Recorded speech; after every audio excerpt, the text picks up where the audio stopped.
컨설턴트 안정환 씨와 창업 정보 전해드리는 시간입니다. 안정환 창업 컨설턴트 함께합니다. 어서 오세요. 예, 안녕하세요. 네. 자, 오늘 소개해 주실 내용은 어떤 내용인가요? 자, 오늘은 애덤 스미스의 국부론이라는 책을 소개해 드리겠습니다. 책을요? 예, 오늘 책을. 창업 정보인데. 네, 창업 정보인데 예. 이 책을 소개해 주는 이유가 뭐냐면 이 책에서 창업의 기초인 직업의 생성 원리가 나오기 때문입니다. 그렇군요. 자, 그럼 국부론 어떤 책인지 간단하게 먼저 소개해 보겠습니다. 아마 다 제목은 들어보신 적이 있으실 거고요. 네. 보이지 않는 손으로 아마 유명한 책으로 그렇죠. 알고 계실 겁니다. 네. 보이지 않는 손은 시장 경제의 원리는 보이지 않는 손에 움직이기 때문에 국가가 개입하지 않고 자유방임으로 운영돼야 된다고 하는 것만 알고 있지만 사실 그보다는 경제학이라는 학문을 철학에서 분리가 되는 형태로 만든 책으로 유명합니다. 그전에는 경제학은 철학의 한 부분으로만 있었죠. 그리고 그 외에도 책 속에는 중농주의, 중상주의, 그리고 국가와 개인에 대해 해야 할 일과 개인들이 왜 자신의 이익을 추구할 때 최대의 시장의 성과가 나올 수 있는지에 대해 설명을 해놓은 그런 책이 되겠습니다. 네. 자, 그럼 저자 애덤 스미스에 대해서도 좀 알아보고 넘어가면 좋겠죠? 예, 애덤 스미스는 영국의 위대한 철학자이자 윤리학자, 경제학자입니다. 그는 생전에 단 2권의 책을 집필했는데 그 중에 한 권이 도덕감정론, 또 다른 한 권이 이 책 국부론입니다. 국부론 이전에 도덕감정론은 사실상 그 시대의 베스트셀러 등극했다고 합니다. 이 도덕감정론이 중요한 이유는 인간이 도덕적인 이유를 이기적인 개인을 위해 도덕적이다라는 사실로 거의 순자의 성악설과 비슷한 형태로 설명을 했으며 이것을 계기로 국부론에서 인간이 자신의 이익을 위해 최선을 다할 때 경제가 성장을 하고 세상을 균형을 이룬다는 보이지 않는 손의 이론을 완성했기 때문입니다. 자, 그럼 오늘 이렇게 소개해 주시는 국부론 어떤 내용들로 구성되어 있습니까? 당시가 이제 그 현대 시대와 많이 다르기 때문에 중상주의, 중농주의 등의 용어가 등장합니다. 중상주의는 상업을 중시하는 경제 정책이고 중농주의는 농업을 중시하는 정책이죠. 당시에는 막 산업혁명이 일어나던 때라서 공업의 위상이 이렇게 높지 않아도 중농주의는 없었고요.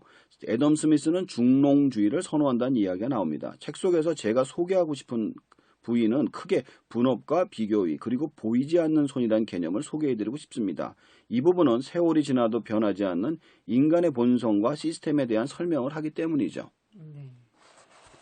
자, 이 책을 소개해 주신 의미가 이제 창업의 기초적인 직업의 생성 원리가 나오고 있기 때문이라고 하셨는데 예. 그렇다면 국부론에서 이 분업을 어떻게 좀 설명하고 있는지 들어봐야 될 것 같아요. 예, 맞습니다. 일단 인간의 모든 직업은 분업이라고 합니다. 우리가 분업을 할 때 비로소 생산의 효율이 올라간다 이야기를 하고 있죠. 예를 들어 우리가 아침에 일어나서 세수를 할 때 비누를 쓰고 양치를 할 때 치약을 씁니다. 그리고 아침 식사로 빵과 우유를 먹는다고 생각해보면 나는 비누를 만들지도 않고 치약을 만들지도 않았습니다. 그리고 빵과 우유를 만들 줄도 모르지만 우리는 아무렇지 않게 쓰고 있죠. 그렇게 우리가 쓸 수 있는 이유는 전문적으로 비누를 만드는 사람들과 치약을 만드는 사람들, 그리고 빵과 우유를 생산하는 사람들이 있기 때문에 가능한 것입니다. 책 속에선 사례로 바늘을 만드는 과정에 대해 소개를 합니다. 바늘을 만들려면 철사를 자르고 바늘구멍을 뚫고 갈아야만 하죠. 한 사람이 만들면 아무리 숙련된 사람도 하루에 20-30개밖에 만들지 못하지만 분업을 통하게 하면 1000개까지도 생산이 가능해진다고 합니다.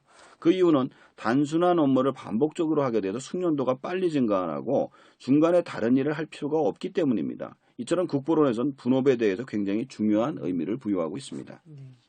지금 분업에 대해서 자세히 설명을 해주셨는데 그렇다면 비교의란 어떻게 좀 설명해 볼 수 있을까요? 자, 비교우위는 말 그대로 비교를 했을 때 다른 사람보다 경쟁력이 있는 것을 말합니다.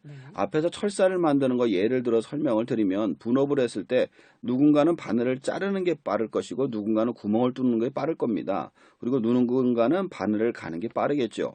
이처럼 각 분야에서 자신만이 다른 사람보다 빠른 일을 했을 때 보다 프로세스가 생산성이 향상이 되고 일을 잘하는 사람이 더 많은 일을 해서 더 많은 몫을 가져감으로써 개인적으로 더 많은 수익을 올릴 수 있으며 시스템 전체적으로 더 높은 효율을 낼 수 있다는 점을 비교 우위라고 할 수 있습니다. 여기서 중요한 점은 모든 직업은 이런 비교 우위로 인해서 만들어진다는 사실입니다. 내가 서점을 하든지 빵가게를 하든지 커피점을 하든지 간에 남들보다 더 싼 가격에 더 좋은 제품을 판매가 가능한 사람은 살아남고 그렇지 못한 사람은 경쟁에서 뒤처지기 때문에 다른 직업을 가져야 한다는 점을 알려주는 것이 바로 비교 우위라고 할 수 있습니다. 네. 자, 그럼 앞서 이제 보이지 않는 손에 대해서 얘기를 해주셨는데 보이지 않는 손 많이들 들어보셨을 겁니다. 헌데 어떤 내용인지 설명이 좀 필요할 것 같나요?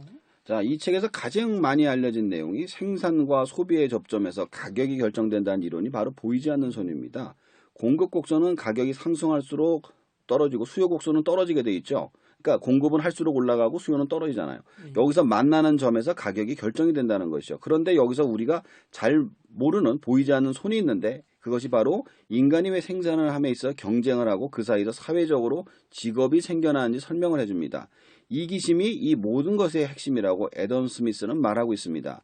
이기심이 보이지 않는 손의 핵심이라고 할 수 있는 이유는 애덤 스미스가 우리가 우유를 먹을 수 있는 이유는 빵과 우유를 만드는 사람들의 자비심이 아니라 이기심에 의해서 우리가 먹을 수 있다라고 말을 했죠.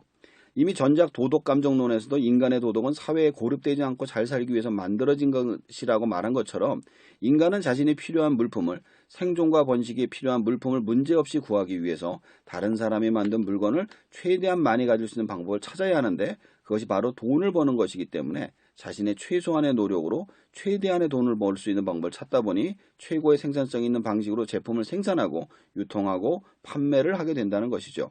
그리고 사회는 수요와 공급의 균형으로 해서 최적의 가격으로 최고의 제품을 사용할 수 있게 된다라는 것입니다. 네. 자, 그런데 이기심이 과하면 글쎄요, 나쁜 일들이 일어나지 않을까 싶은데요. 예, 맞습니다. 가격을 낮추기 위해서 가짜 상품을 판다든가 제품을 생산한 쓰레기를 함부로 버린다든가 혹은 경쟁자를 없애버리고 시장을 독점하는 경우가 생길 수 있죠. 애덤 스미스는 이런 경우에는 국가나 정부가 나서서 제재를 해야만 한다고 이야기를 합니다. 대신에 국가가 개인의 경쟁한 정당을 위해 룰을 세우고 제품을 보는 정도까지만 해야지 직접 플레이어를 개입해서는 안 된다고 주장을 하죠. 그리고 사회 간접 자본, 즉 도로나 항만, 소방서와 경찰같이 수익은 발생하지만 누군가가 해야 된다는 것에 국가가 만들고 운영해야 된다고 이야기를 해주고 있습니다. 자, 그럼 이런 국부론의 한계는 어떤 것이 있을까요?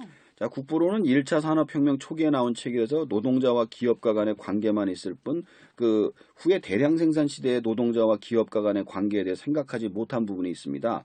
대량 생산 시대 전에는 생산을 위해선 사람이 더 많이 필요했죠.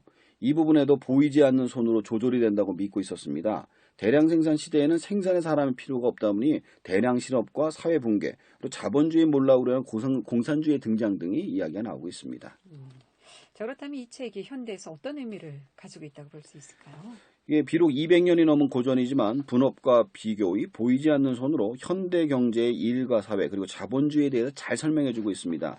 특히 창업을 하시는 분이라면 새로운 직업을 만들려면 왜 비교의 경쟁력을 가지고 시작해야 하는지 알 수 있도록 되어 있으니 창업과 경영에 관심이 있으신 분들은 꼭 한번 읽어보시기 바랍니다. 네, 창업